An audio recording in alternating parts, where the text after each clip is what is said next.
You have to stay very wide awake to keep up with Labour's twists and turns over Brexit. Only 2 months ago, Jeremy Corbyn sacked 3 shadow ministers for voting to keep Britain in the single market and customs union.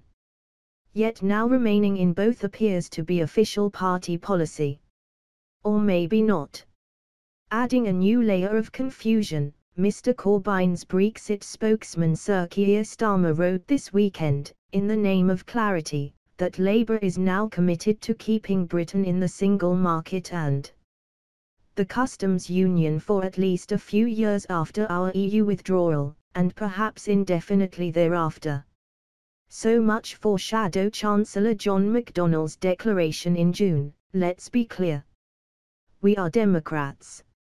I think people will interpret membership of the single market as not respecting the referendum.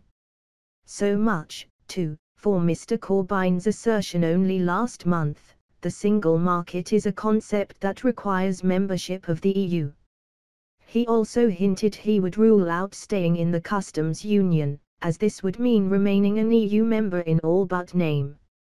Indeed, like Theresa May, Labour believed Brexit meant Brexit, with the freedom to control our borders, make our own laws and strike trade deals with the wider world. But that was July's policy. Now it's all change for August, until the next rethink. As he switches his position from month to month, isn't Mr. Corbyn guilty of a blatantly unprincipled, vote-grubbing attempt to pose as all things to all men? No wonder UKIP leavers and Ramona Lib Dems are united in their contempt.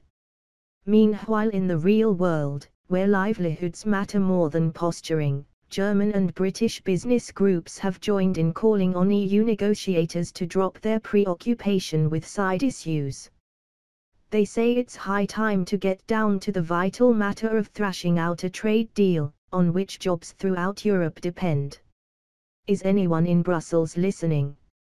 Or will the Eurocrats carry on jeopardizing the future of millions by keeping trade talks on hold, while they pursue their petty obsession with a divorce bill?